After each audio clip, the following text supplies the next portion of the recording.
Hi, everyone. Welcome back to part two of the session.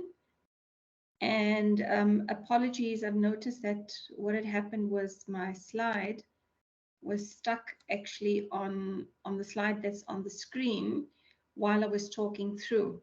So what I'm going to do is I'm just going to flip through the slides. Apologies for that. I'm working on a dual screen, and for some reason it got stuck. That's the joys of technology. However, you do have the information.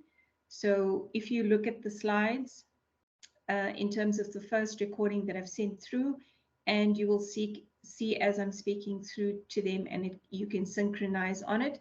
If you have any issues, let me know. So this was the fourth slide relating to the three aspects of the procedure in terms of when you're doing research. So it's a client or organization requiring research, opportunity or problem to be addressed, stakeholders and audiences to be targeted, that you can sync in with the voiceover from the first recording. The second is when you are doing client or organizational research, to ensure that the background of the organization or the client is sufficiently done in terms of the research, in terms of the ways that you can do it, to ensure that you have sufficient research before actually proceeding with the project. So opportunity or research problem is establishing what to do in terms of this. And I will move to the next slide. Stakeholder or audience research. I explained quite a lot in detail about stakeholder or audience research and how to do this, how to ascertain which stakeholders to send which messaging to and through which platform. So that I went through in depth with. The types of research was qualitative and quantitative. And I gave you an explanation, a detailed explanation on that. And I also gave you examples about how this kind of research can be conducted. And when you're compartmentalizing it, which one it actually falls into it. Make sure you understand this clearly. If you don't, you're going to get it mixed up, and qualitative is going to be quantitative and quantitative is going to be qualitative, or vice versa, and it's going to be incorrect. So also a very good understanding you need to have of that. Just to reiterate, on page 73 of your textbook, that's the one with the pictures of the bees on it, the Handbook of Public Relations. On page 73, you read up on qualitative and quantitative. I also added a table just to make things a bit easier in terms of understanding it and unpacking it. So the quantitative is the sample size, the data analysis for both of them, and I gave you examples. Please don't stop there in terms of thinking this is the only kinds of research formats that you can use. Please go and research and see the additional kind of ways that you can do qualitative and quantitative, and to be able to understand that thoroughly. So then moving to the next slide. Okay, so that is where we ended our lecture. And literally, based on the slides that I've shown you, you can sync it with the first lecture. And I really apologize for that again. On the dual screen, I realized when I was done recording that it was actually stuck on that slide and it hadn't moved on. So just an announcement in terms of something that's been flagged with us now is, if I can just reiterate, I've mentioned it before in class when we did face-to-face, that on the 15th of March, which is literally tomorrow, the gates are going to be locked. And unless you have your registered student cards with you, the valid student cards, you will not be allowed onto the campus. So guys, please, please, please go out and get your registered student cards that are valid. and ensure you have them with you all the time. And yeah, the gates are going to be locked, and Boston Media House cares about the safety and security of its students. So for purposes of that, we keep the gates locked, and that is how it's going to operate from tomorrow. So if you haven't, please make your way through and get your access cards from where you normally get them, and or your student cards, to be able to enter into the campus from tomorrow. So please, please, please, make sure you do that. Okay, so using research for planning and monitoring and evaluation. So we've covered research quite extensively in terms of what it is, how to go about it, and doing all of that. Now we're just going to unpack in terms of the planning part of it. There's a very nice saying that I have, and I know for all of you, you are not going to fail because you are going to plan very well. Your formative assessments, you're going to do them well in advance so that you submit them on time, on or before the due date, and you're all going to be doing really well. So it really says, and this is a famous quote, if you fail to plan, you are planning to fail in essence. So that is what is very impactful, and I think keep that in mind in throughout your studies, that you really need to plan. So as you progress, you've gone through public relations 1, you now progress to public relations 2, and I am really, really, really, really hoping, and I'm optimistic that we'll see you in public relations 3. So plan, plan, plan. That is it, bottom line, it comes down to that. So planning. The main stages of planning phase are issues relating to forecasting, learning about stakeholders, planning media usage, and considering possible outcomes. And that will encompass as well your objectives, your messaging, all of that, your implementation plan, all of that will be included. So issues forecasting is the research part of issues management and environmental scanning. In issues forecasting, an organization uses the information collected to determine how it and its stakeholders might react to a future event, trend, or controversy. Now, when we say issues forecasting and we talk about environmental scanning, so in strategy, or part of public relations strategy, one thing that has to be done is the environmental scanning or analysis, which refers to the macroeconomic environment as well. So it's factors to take into consideration, like our economy. If you look at our economy, the inflation rates, right? The consumer, how does that affect consumers? So when inflation goes up, that means the cost of goods and the cost of living increases, which means there's going to be challenges in terms of consumer spending, especially in the constrained environment that we are currently.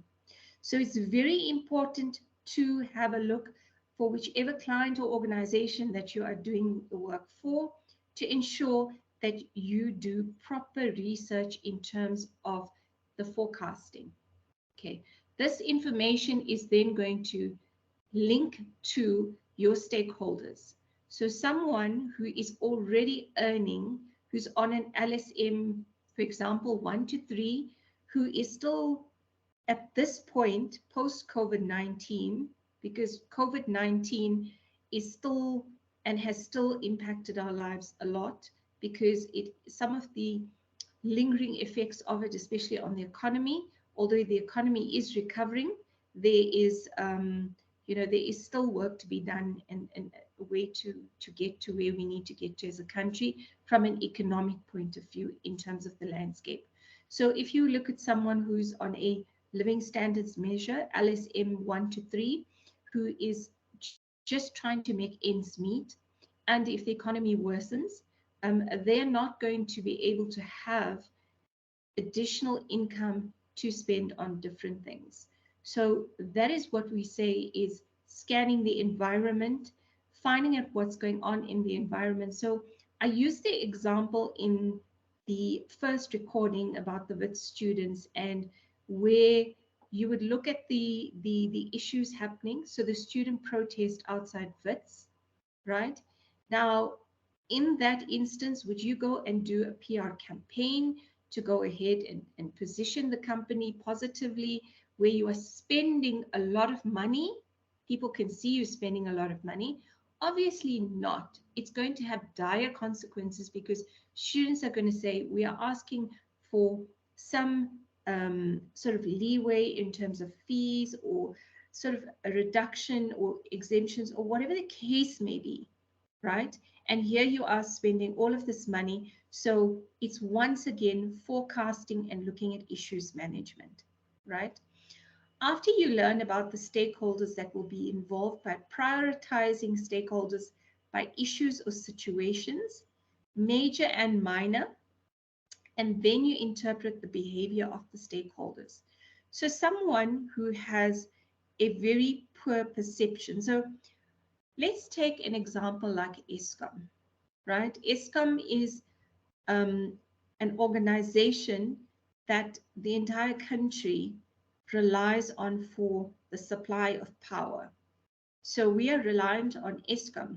So whether ESCOM is positioned positively or negatively, and of late and for a long time, ESCOM, especially now with the hectic load shedding schedules, people do not like ESCOM, right? They think things are just not going the way it should be. And why should we be having load shedding every single day at different stages? And it's a moving target.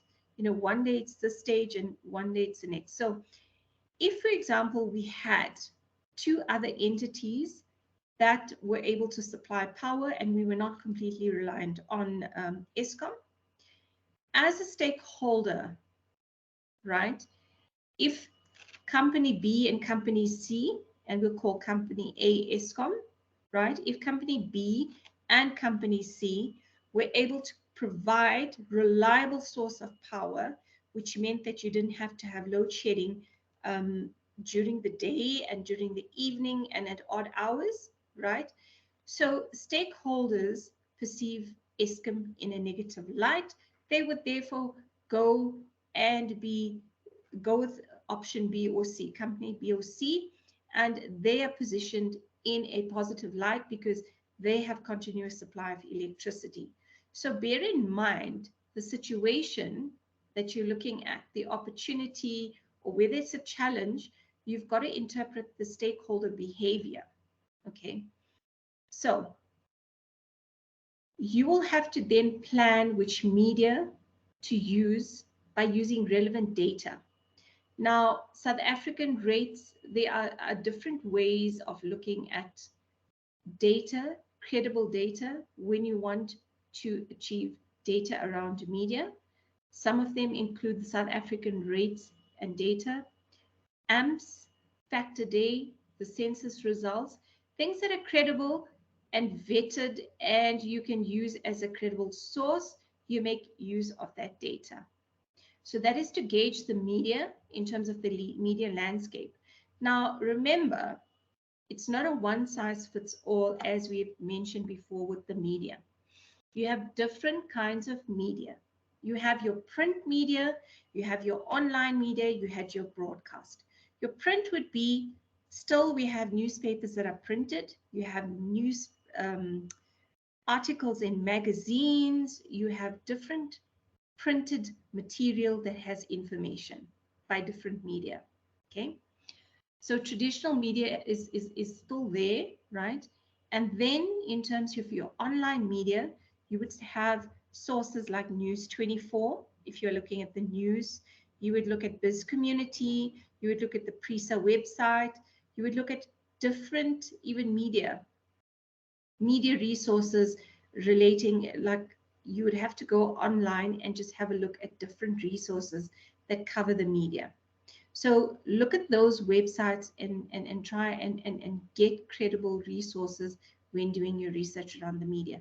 Also, very important, and I've emphasized this before, is that when you, for example, making use of a radio station, whether it's a community radio station, you need to have an understanding, excuse me, you need to have an understanding of what your listenership is, how many people listen in, and at what time slots are the most popular. Okay. And then you would take it from there. And in terms of the media, you need to get the right contact person to be able to engage. So for example, if you want to contact the station manager, he is responsible for the overall the shows that are being run, the time slots, etc., etc. You would have to engage with the right person in order to get your message to the right target audience.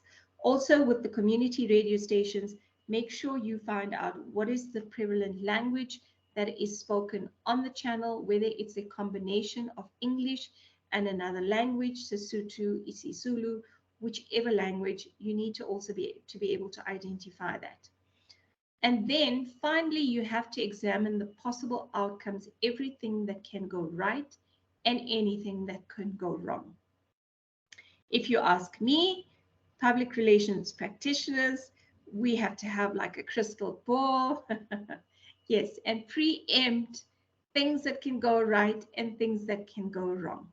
That is why once you're in an organization or wherever you are in your career, if you've chosen public relations as your career, whether you specialize in internal communication, media relations, any aspect, even reputation management, any aspect of public relations, remember your aim ultimately is to become a trusted advisor within the organization.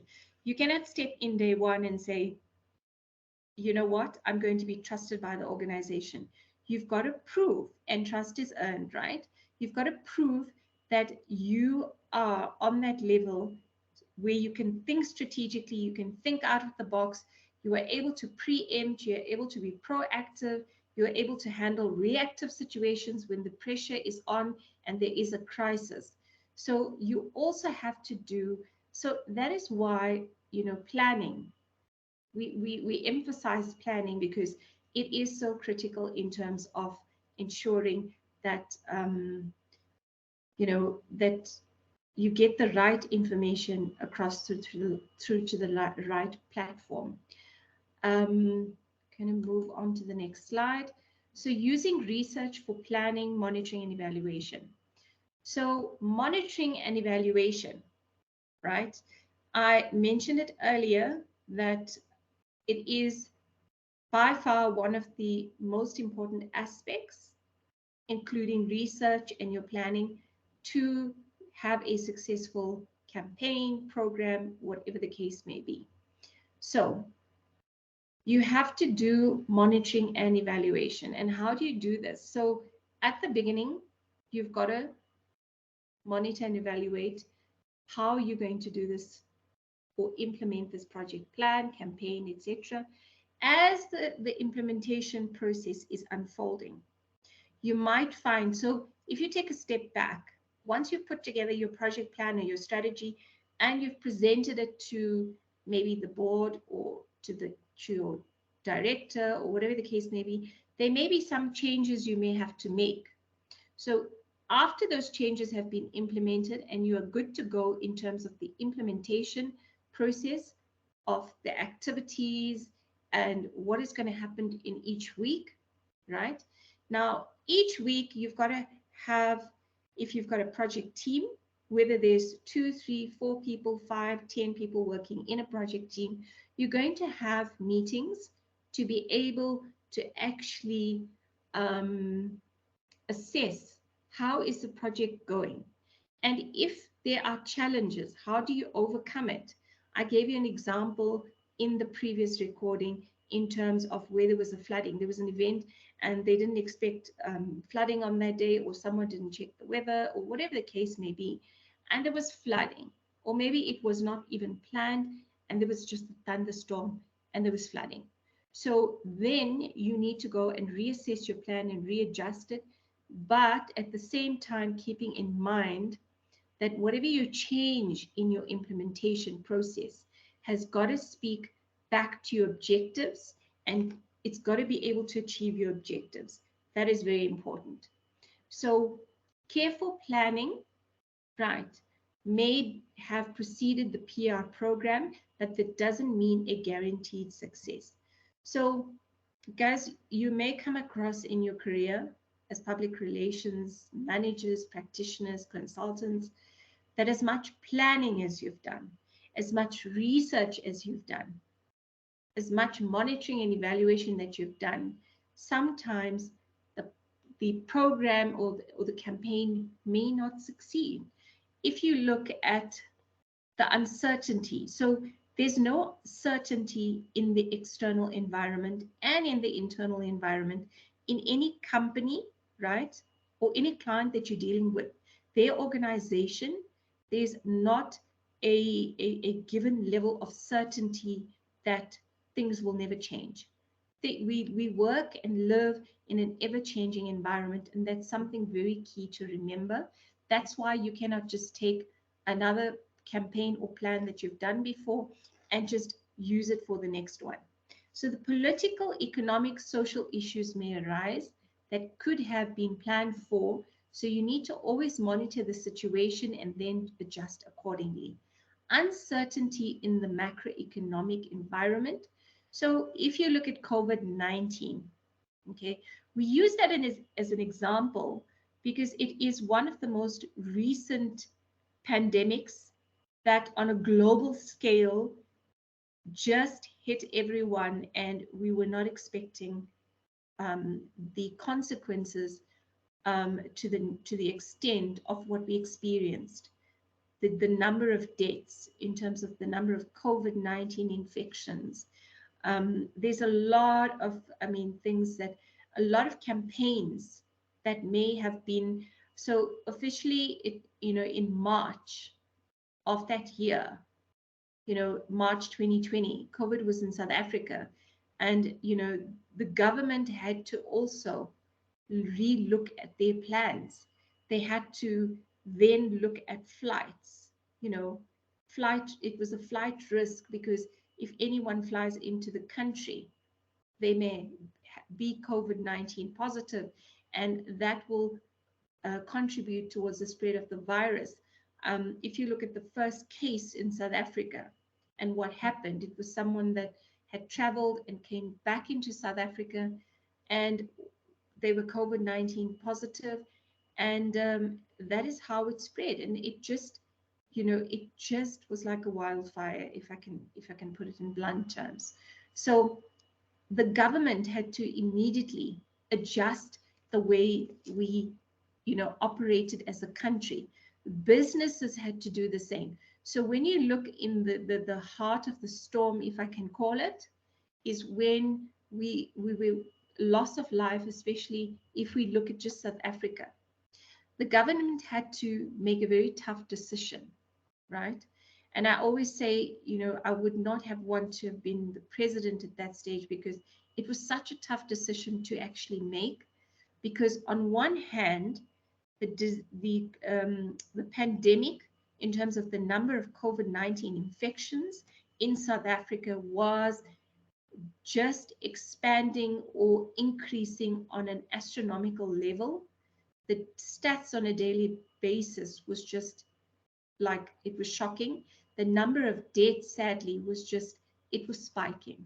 People were dying, and it was just so sad. So on one hand, the government had to establish whether, now, do I put lockdown measures into place and impact the economy, businesses, right?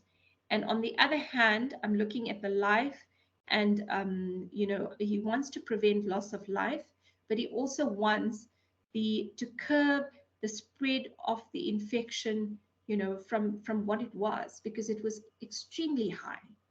So what did the government do? It made the decision to implement hard lockdowns where you couldn't, restaurants, businesses closed down. The number of businesses in South Africa that closed down is is unbelievable.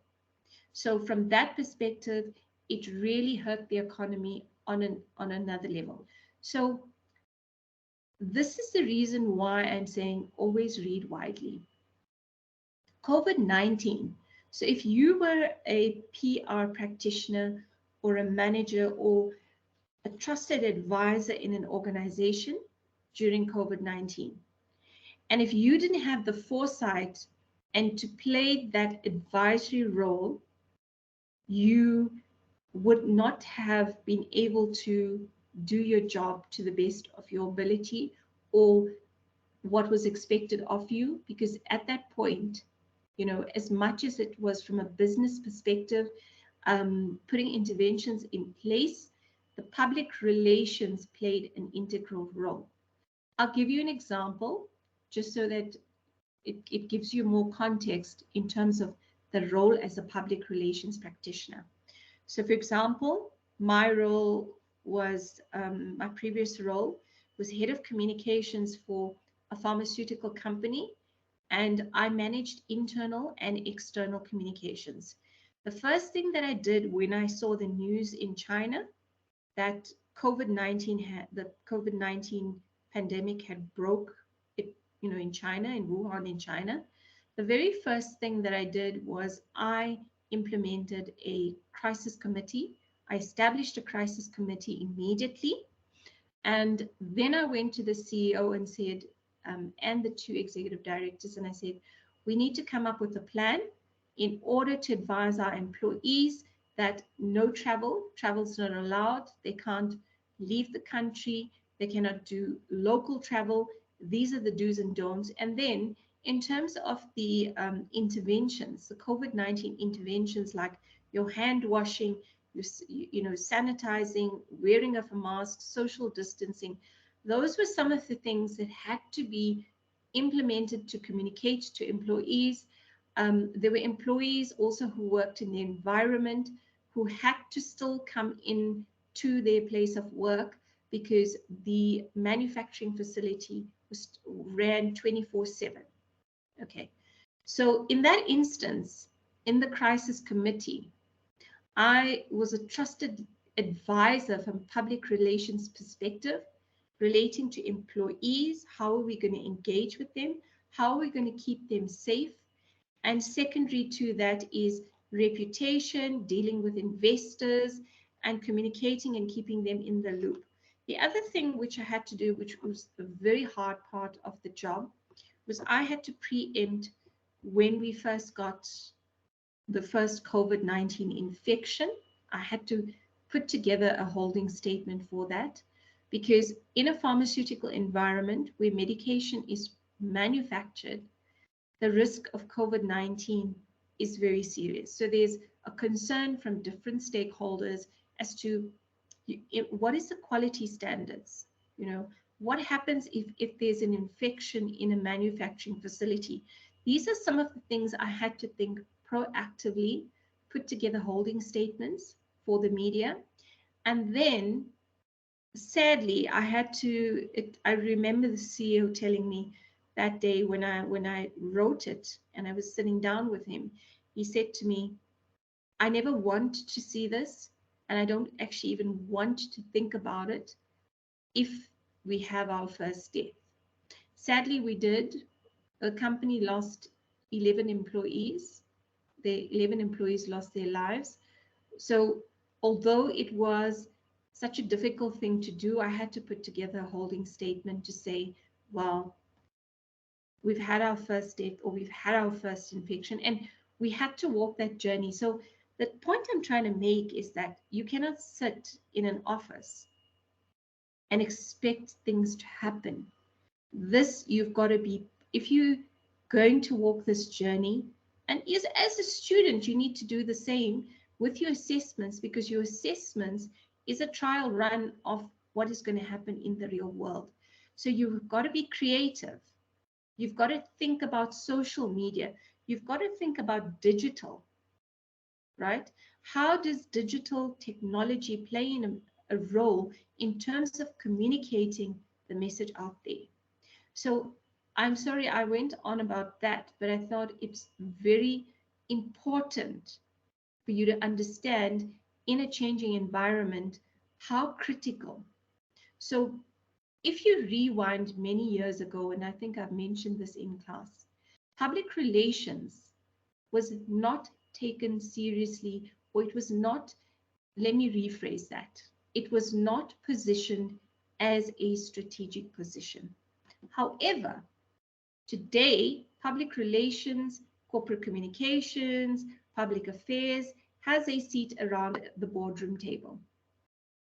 That is the role, how it has evolved, and the importance of our role. So if you think this career is and I'm glad, I mean, you wouldn't be doing public relations if you didn't think of it that way. It actually sits on a very senior level. So in your assessments, and I go back to your assessments, you're probably tired of me talking about formative assessments. You just want to be over and done with it. Take it seriously. Think of it as a real life situation, right? Because this is what you're going to be doing in the real world.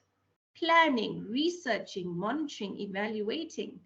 So, you know, a lot of the students, even my PR3 students, I get them with this one. I say, what's happening in the world today?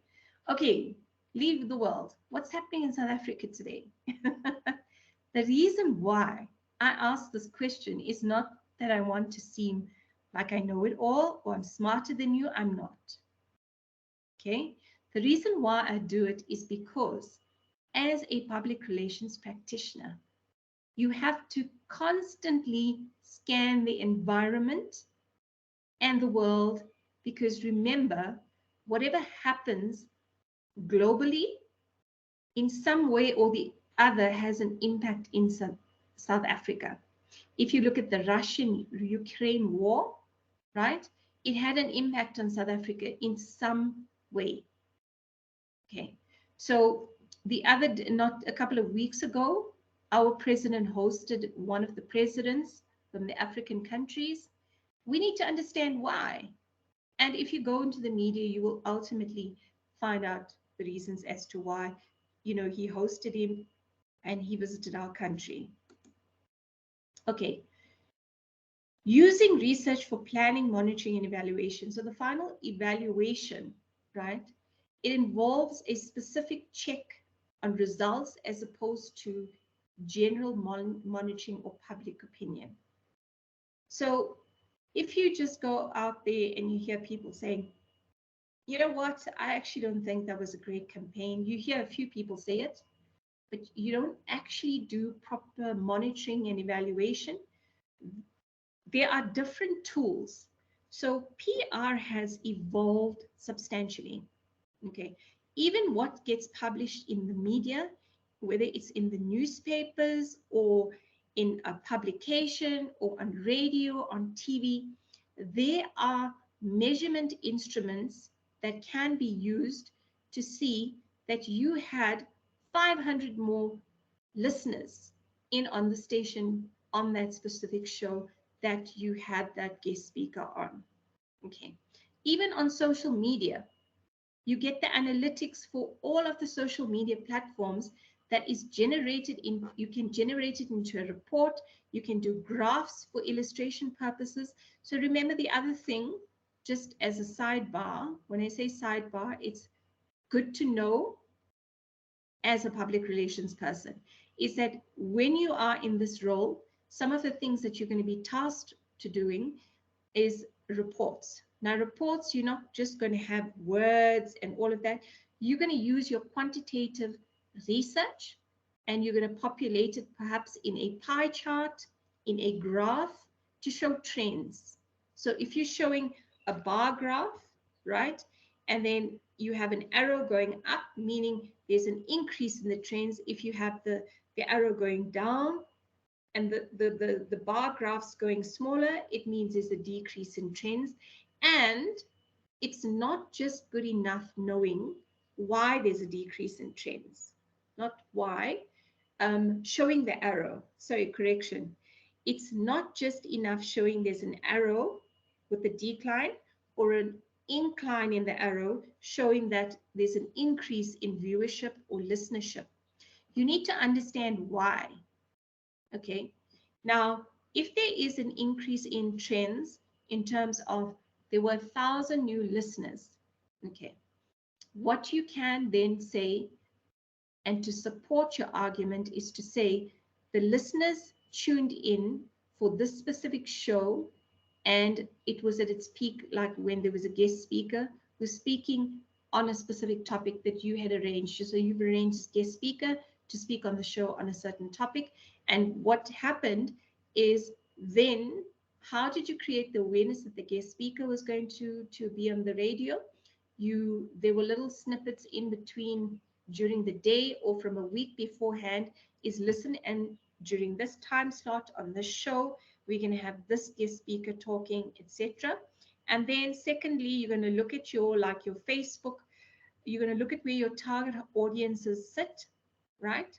You're going to look at Facebook, the number of people that went and accessed that post to say that there's going to be a guest speaker. And you need to put a solid argument behind your statistics. So monitoring and evaluation is not just a tick box exercise. On the right where you see it's excellent is when your monitoring and evaluation report section has quantitative, qualitative, and it has trends, it has reasoning as to why something or something has been achieved, right?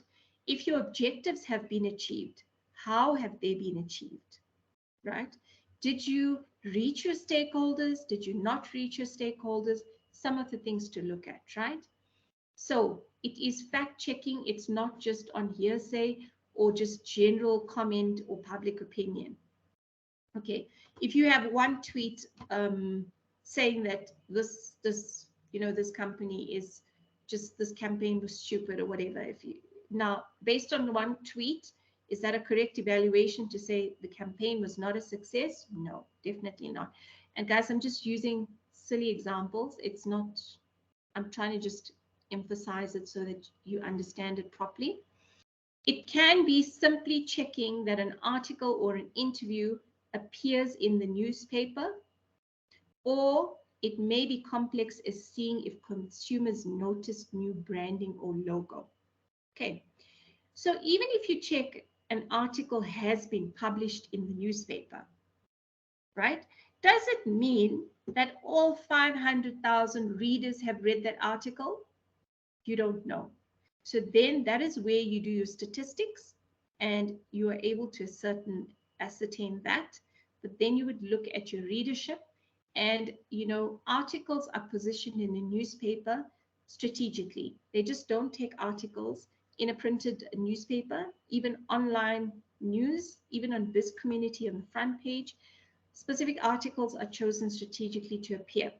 So when we look at the branding or logo, you can maybe even run a competition as part of your campaign or implementation program on Facebook to say, what do you think of our new logo? To prompt people to go. And then what you do is you put the link to the website. So when someone clicks on the website link, it will take them to the website and you can attach it to a competition. What do you think of the new logo? Many companies have done this. ABSA, Standard Bank, F&B. There's a lot of companies who have done that because they want to see customers and consumers are actually just used, or they familiar with a particular brand, especially the logo, they're familiar with it. So when it changes, customers and consumers, if they are not aware that it has changed, will start to wonder, why has it changed? So there are a lot of companies, and I've seen it especially in the banking sector as well, very prominently. They give sort of like an outline or an understanding of why we've changed this logo, why we've done this, or why we've done that, or why we've added this little icon in it, so that people have an understanding, and then they are still able to associate with that brand, right? Or their company or the product etc. So when companies change their packaging, they generally communicate this intensively to consumers, because if you're a consumer, we are all consumers, not if. We are all consumers. When you go into a store and you know there's a certain, just say a discount store, a Clicks or a pharmacy, and if you know there's a certain product sits on a certain space on an aisle, you walk directly. Some of us do walk through the aisles, but I'm a different shopper. I, for example, go into the store. I know which aisle I need to go into Clicks, right? And I go and pick up the product. Now, if the packaging has changed and I don't know about it, or it's under a different name, I would be a bit confused and thinking, what happened to the product if I don't know? So this is how important it is for creating the exposure in terms of that. Very important. Okay. So compile the goals and objectives and see how the plan changed attitudes. Now, remember earlier on, I mentioned when you are doing your plan or strategy, you need to look at it and see that it is telling a story, it's a journey. So your goals and objectives are not separate to the actual implementation plan, because remember, in your implementation plan or where your activities are, every item on your action plan or your implementation plan has to be linked to one or more than one objective. Otherwise, it's out of sync. It's not linked. So what you've got to do is you've got to look and see that the objectives and the goals and how it's changed their attitudes. So if your one of your objectives was to create awareness or to increase awareness of a specific product by 20% of the current customers. So if you're, for example, if your customers are currently 1,000, you want to increase it by 20%, right? Using Facebook by the end of March, by 31 March 2023. You've got to see whether your objectives have been met, right? Determine how the overall mission and objectives have been affected. So you've got to look at the company's vision and mission and look at the objectives and whether it's been affected. So if the company is to be a leading, the leading radio station in South Africa, right? There is a matrix where you can check which is the leading radio station, how many listeners they have, what are the favorite shows, etc. And has that mission been reached, or is it aligned to the mission? Have they reached number one on the top radio stations? Because remember, when you are doing a public relations campaign, strategy, all of that, you've got to ensure that you know what the company, their overall mission is, what their objectives is of the company, and tie it in to your strategy or your plan that you're doing. Measure the impact on financial responsibility, ethics, and social responsibility. So in terms of social responsibility, ethics, these are all things that need to be measured, and they're done so. So remember, when you're working as a public relations professional, you're going to have to, this is something, it's a given, you're going to have to do, is you're going to have to work with individuals from human capital, from finance, from legal, from any part of the business. Public relations has become almost at the heartbeat of any organization because it runs through and it cuts through every aspect of the business. If there's a legal policy, because you're probably thinking legal, why?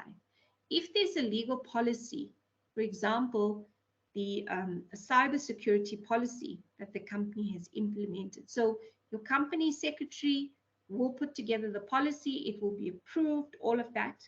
And then what? your employees do not know about this policy on cybersecurity that's been implemented effective 1st July 2021, or whatever the case may be, right? So you then have a role to play in firstly making sure that the policy is then published on the internal website for employees, and then you need to create an awareness campaign for employees. But also more than that, if it's a mandatory policy, in some cases like cybersecurity, right, you need to make sure that every single employee reads those policies, and you've got to do it in a fun way. Because if you're going to just send an email or you're going to put up a poster, the likelihood of people reading it, because we have such busy lives, we run around. Okay, so a lot of people, so information that is short, punchy, has images. So more images, less text actually works. So keep that in mind in terms of the monitoring and evaluation.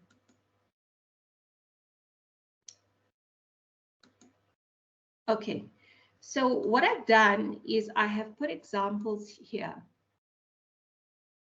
There are companies or campaigns that have been done that did not work well due to lack of research.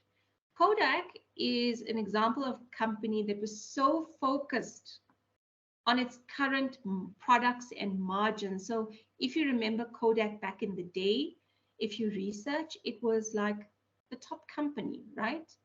But it failed to see that the world was changing.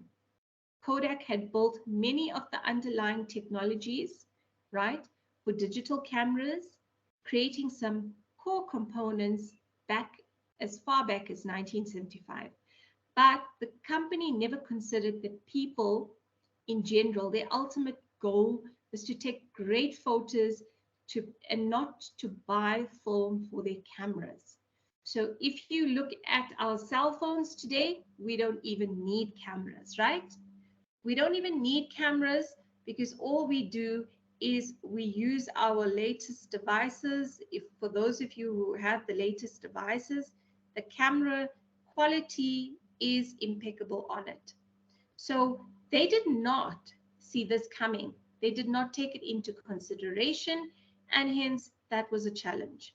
So Kodak's revenues then dropped from $16 billion in 1996 to $6.2 billion by 2011.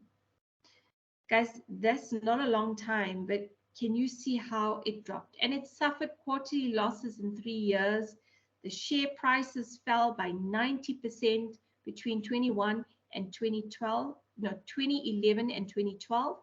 So Kodak sacrificed its competitive advantage on digital for the sake of promoting film, right? So they didn't look at the digital aspect because no one had the foresight to see the digital revolution that was going to be unfolding at such a rapid pace, especially when you look at COVID-19, that has been fast-tracked, right? So by not paying attention to underlying market needs, Kodak missed a crucial lesson. Sometimes the best way to starve off competition is to cannibalize your own product. So Kodak did not have to reinvent the wheel. They just needed to implement and take into consideration the digital technology or the digital revolution that was going to take place.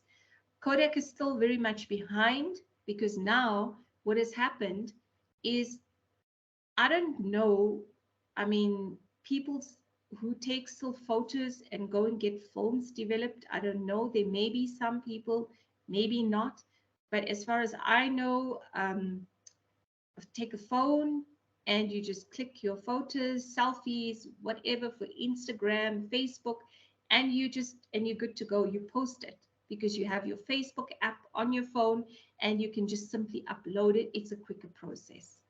So this is an example of a company that was due to lack of research and obviously foresight, they actually fell short. So examples of campaigns that did not work well, again here, Dove.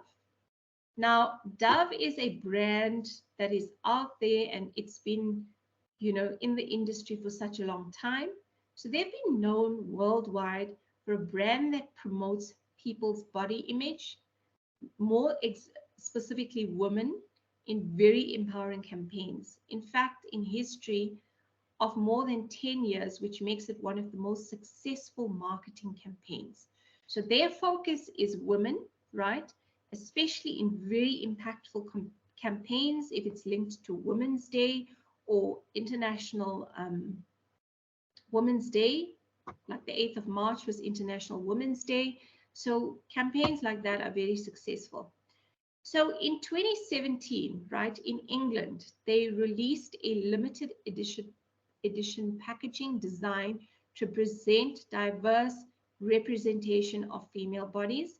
Their packaging compared women's figures to abstract, shapeless soap bottles. Simply put, the packaging sent the wrong message. The release became a punchline and a source of genuine concern on social media platforms like Twitter and Facebook. So you see customers and consumers, they are very vocal. So they will quickly pick up their phones, post something on social media, Twitter, that they're not happy about. They only released 7 different shapes to choose from, forcing women to choose the bottle that matched their shape. Instead of reinforcing a strong body image, it ended up increasing self-consciousness, which is understandable. Because if there was a bottle there in those 7 variants that you didn't fit into, or that I didn't fit into, I felt offended because it meant that what does it not matter? So it's clear to see that even some of the world's strongest brands, right, like Unilever, with dozens of people forming teams, have been victims to poorly market research, and that costed them more than they would have wanted to. But mistakes make us stronger. These types of failure might not be such a huge problem for big companies as for the smaller ones, those that cannot recover from losses. So in this case, it's essential to have a correctly designed market research before launching something people are not aware of. There have been many campaigns, and you need to just research that to see if you can pick up on even TV adverts that have gone wrong, that have gotten companies in hot water, especially by the Advertising Standards Authority or the Broadcasting Complaints Commission. These are regulatory bodies, just 2 of them in South Africa, that monitor what is put out there in the public domain, right? And it shouldn't be discriminative or racist or sexist or whatever the case may be. Because what happens if you look at making a TV commercial, it can cost 300,000, 400,000, 500,000 easy, if not more, depending if they have an influencer in it or someone very popular, it may cost more. And in some of these cases, you have watched where there is something wrong in these adverts that doesn't sit well with the public, and the public go up in arms. And what has to happen is then the company has to take down this advert that they've paid for prime space to view at like prime viewing time, which is normally when people watch TV the most, right? And they have to either redo this advert, cut out bits that are not sitting well with people, or the advert just gets dumped and wasted. So all that money. So when we say companies, like really big companies who have lots and lots of financial resources and backing, they can afford maybe, okay, it was a bad ad, they cut their losses and they move on, but they still remain financially sustainable. Smaller companies, however, cannot bear the brunt of that because it will impact their financial sustainability in a big way. So I just thought I'd put some examples of when research is not done properly in terms of, especially in South Africa, go and research companies that have gotten it so wrong. And I think I've included one or two in here. So there's another campaign here, if you can look. It says Save the Whales. It was by Peter, PETA, in 2009. This billboard placed on a highway says, Save the whales, lose the blubber, go vegetarian. And there's a picture of a woman on the right. It was shocking and did not go down well because, you know, we're talking about vegetarian people, we are talking about whales, we have an incorrect image that's not so nice up there. So that's another instance where a campaign has gone wrong. This one here gained a lot of traction and really, I think, just went up in arms.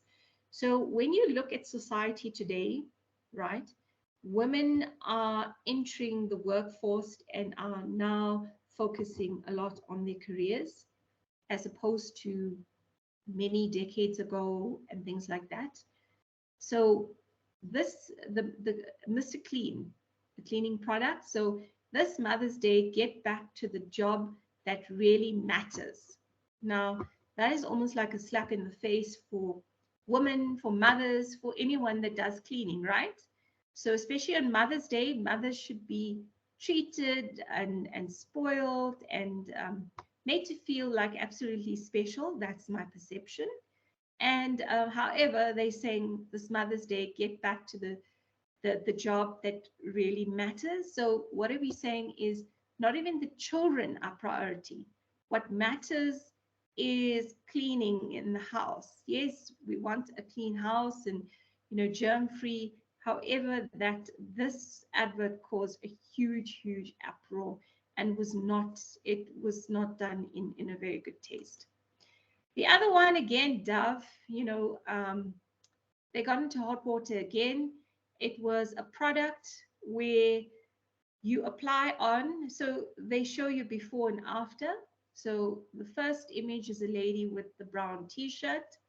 So the after image is the lady taking off the brown t-shirt, and it's, in terms of race, a lady of a white lady, and the lady on the left, in terms of race, is a black lady. So this was in 2017, and it also caused a huge, huge uproar. People read it wrong, or not wrong, they just felt highly sensitive about this, because if you're saying, I use a product, I'm going to become whiter or fairer, or what is the message? Is black not beautiful? There was just, it was disastrous. So guys, it's really interesting to go back and see how did Dove, with such, I mean, the brand Dove has been like forever. It's been, you can, for as long as I can remember. In terms of the sensitivities, especially in South Africa, we have many sensitivities. We're a highly sensitive nation, which is absolutely fine. But they didn't take things like that into consideration when doing the campaign. That is why in many companies and in my previous role, one of the things that I did is I worked in cross-functional teams. And when I say cross-functional teams, you have in different divisions, you have brand managers and marketing managers, etc. So there was one campaign that got a brand into very hot water, and I had to manage that crisis. I was called in post that. I hadn't seen the TV commercial. So the moment I looked at the TV commercial, I immediately told the team, and this is when you become a trusted advisor, guys. It takes time, but you can do it. The MD for the division was there, the commercial head and the brand and marketing managers. And I said to them, you need to take the advert down now. Pick up the phone, call the station, pull the advert right now, and put up an apology. And I helped them write apologies. Post that incident, it was a very costly exercise for the company, and it didn't sit well. So what happened was, whenever there was an advert, whether it was a radio advert, a television commercial, I was always called in because we once again are pitched as advisors. We need to look at the macroeconomic environment, especially in South Africa. So if you're a local company, you look at the culture, the complexities, the challenges, the sensitivities, and then you take all of that into consideration and say, will this advert be acceptable to the target audience? Yes or no? It's simple as that. And if you're a global company, and so what a lot of companies do, if ever you work for a global company, if you're a consultant, whatever your role is, what works in South Africa may not work in another country. So, for example, in South Africa, there are different cultures, there's different sensitivities. If you go to a country like Mexico, they have their own different cultures, sensitivities. A country like Nigeria, Ivory Coast, every country has different cultures and different sensitivities. So if you're ever going to work for a company that has a global footprint, keep that in mind. It's very, very important to understand that every country is different in terms of how they actually get messaging across. Right, so on page, in your textbook, so on page 74, right, you will see, and 75, 74 and 75.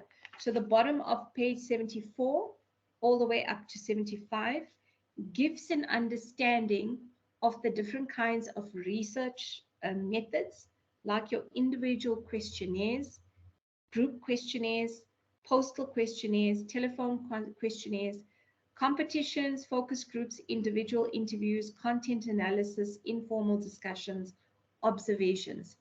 Please read that, and you need to have a really good understanding of how each one works.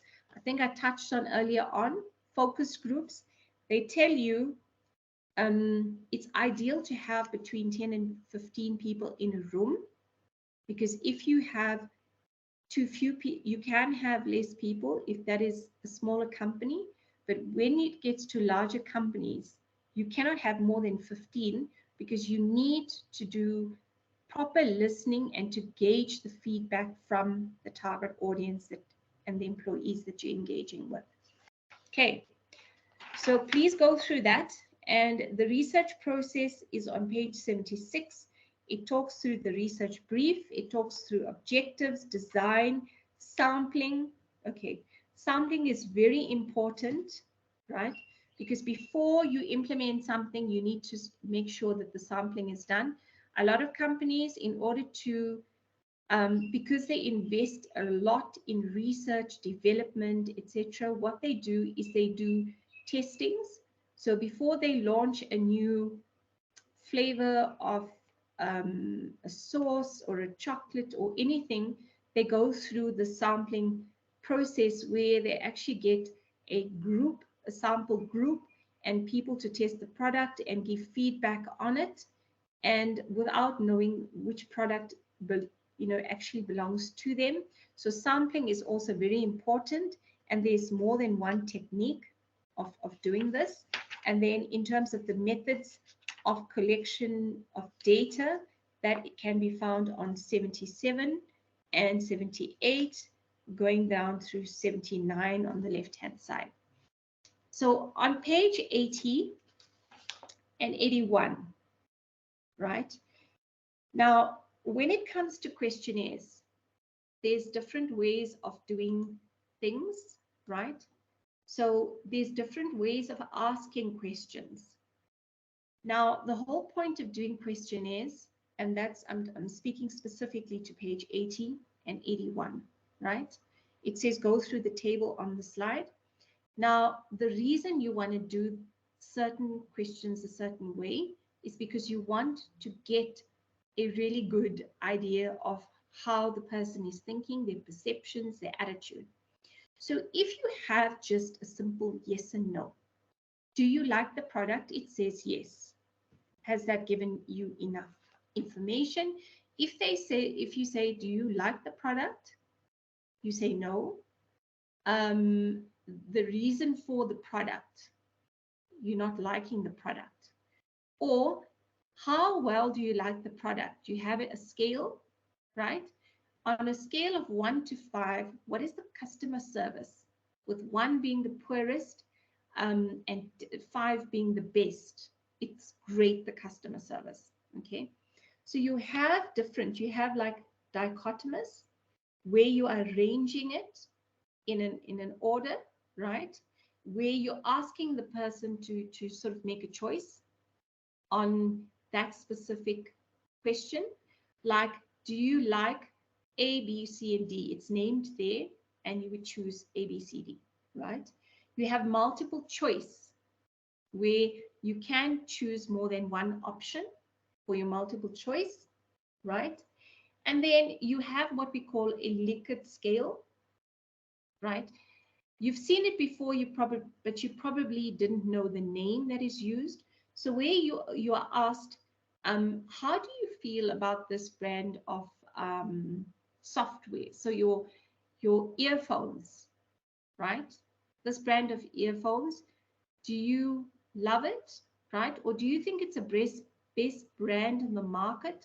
You'll see agree, strongly agree, disagree, strongly disagree. And then in some cases, you say none or not applicable.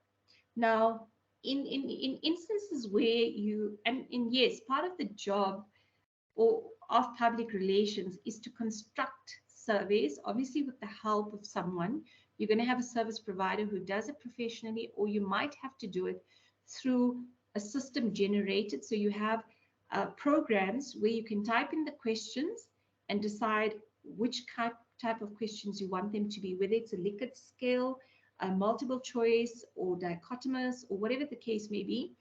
So that is why you need to know what questions you can and cannot use. So try and avoid the not applicable or no answer where someone ticks that.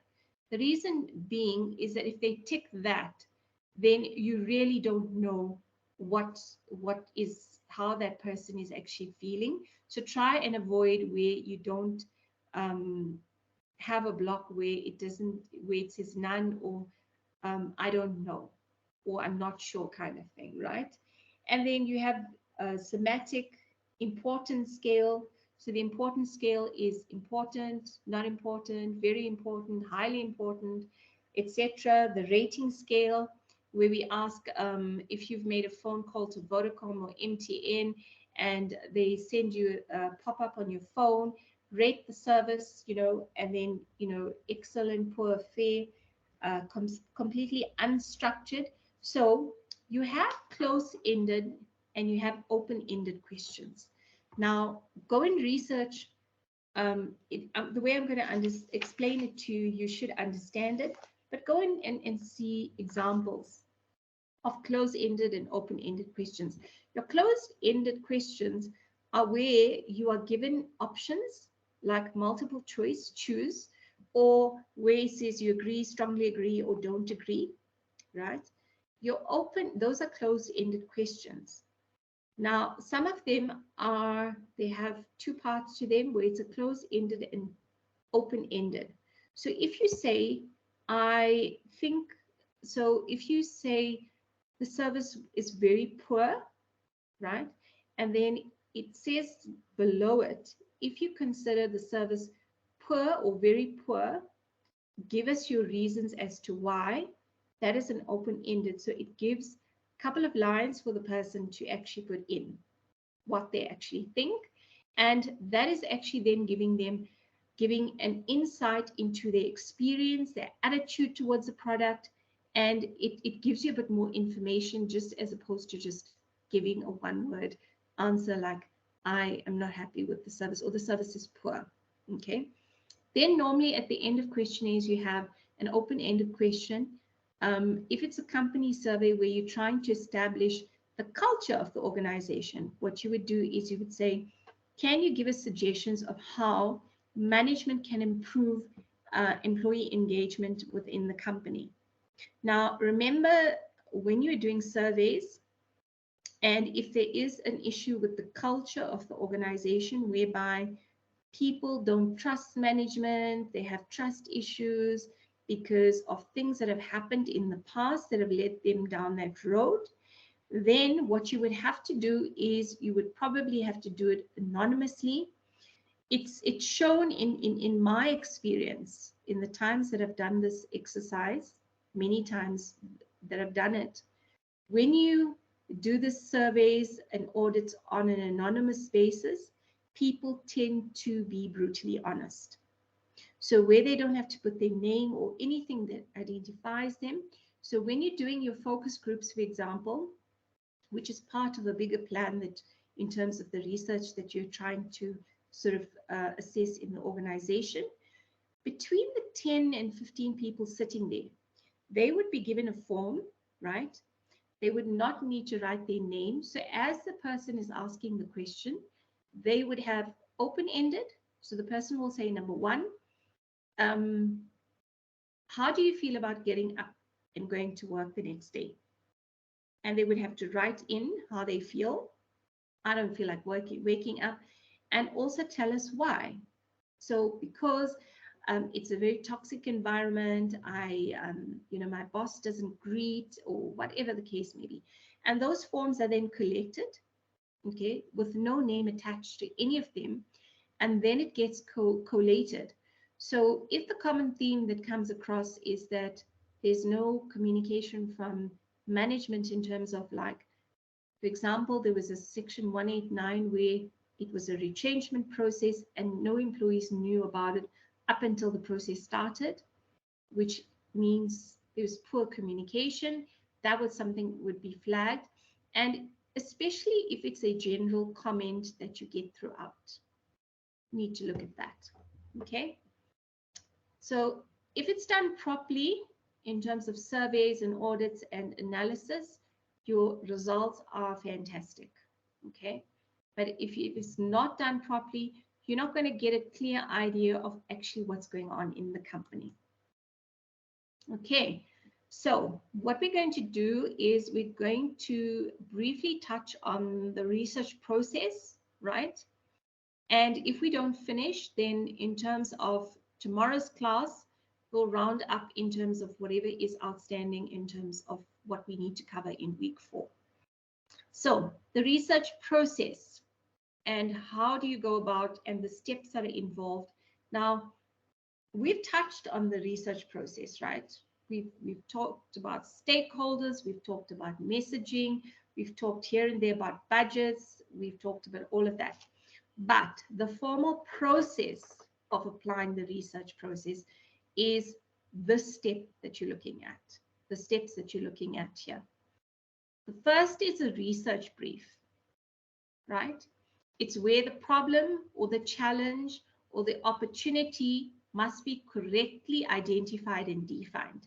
Now, when you meet a client or when you sit down with your boss or maybe the board members, and some of the things they mention, you've got to pay very close attention to what exactly they are saying is the problem or the opportunity. Now, when you sit down with your boss or maybe with the management team during their strategy session, they call you in and they say, we think we have a problem in the organization because employees are not very engaging. They are scared to talk to the line managers. We want to assess what the problem is in the organization. Now, you have to pay very close attention to what is being said. Listen carefully to what they are telling you, right? Because that research brief is probably the most important part of the start of the process. Because if you get that wrong, everything else that follows, your objectives, your action, your target markets, your timing, your budget, is going to be skewed from what the brief is. So what you do in this session when you are meeting the client or you are meeting the management team during the strategy session, when they're speaking and they're telling you what is the challenge, you make notes, right? And at the end of it, you sit with the client and you say, just to recap and to see that we are on the correct page, I just want to repeat in terms of whether I've captured what the brief is correctly. And you would reiterate to them and say, this is the main challenge that has been identified, and this is what I'm going to work on. Now, what that does, whether you're sitting with the management team at a strategy session or you are sitting with the client, what it does is it makes sure that you are both aligned. Because sometimes, and I don't know if you've seen that broken telephone experience or exercise where in a room, when you sit with a room full of people, one person whispers into another person's ear something, a message. That person whispers in the person next to them, and so forth, and it carries on. And then each person gets to repeat what message they heard. Remember, we all have different perspectives and understanding. It's not necessarily aligned. So it's important to reiterate when you're going through this process, to actually, once you've written down everything, to say, right, this is what I understand, and this is what the brief is, and this is the challenge that has been identified, and then you're good to go on that. Okay. If you want, you can do a follow-up email to the client or to your boss to say, okay, you've attended this, or thank you for the meeting for the client, if you're writing to the client and said, based on the briefing session that was held today, the following challenge has been identified within the organization, and this is what the research process is going to be conducted on. Now, this short circuits any confusion along the line. So even when you are reiterating after you've been briefed, you are you're responding and you're reiterating what you've heard to see that it's correct. And then thirdly, you're doing a follow-up mail just to say, and it doesn't have to be a long mail, it's just identifying that this is a challenge or opportunity, and this is what the research brief is about. So then when you're done with that, that is when your research starts in terms of what your objectives are going to be of the research. So what do you want to do from the research? You want to establish certain things. For example, you want to find out, right, we have this challenge. What information is needed in order to be able to get to the findings or some solutions to be presented to the client or to the management team, right? Also, in terms of timelines, a very important thing is you need to establish when you're doing this research process, right? What's the time? But we also come to deadlines is in terms of execution. If they want, for example, an IG tomorrow in terms of how long is this process going to take, etc., then you've got a problem. So you need to understand, when does your boss want feedback on this? When do you need to give feedback to the management team? How's it going to be done? You get those finer details so that you know how to plan. Okay. So then in terms of the objectives of the research, what is it that you want to achieve from doing the research? So they want to understand in terms of the culture, why is there such a poor culture in their perception? There seems to be a lack of trust between managers and their teams. What is going on there? What is going on with isolated? People are isolated. So they have a beautiful canteen, but no one ever goes to the canteen. You never see any employees in the canteen.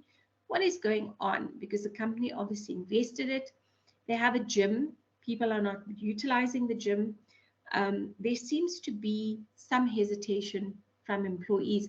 Now they need to understand Now, this is where you've got to have management buy-in, and it's when an organization is very evolved and management are on that level where they identify that there is a problem and they need help to solve this problem, right? That is a very progressive and developed, or yeah, progressive is actually the right word, in very progressive organizations where there's transformation and people really are engaged.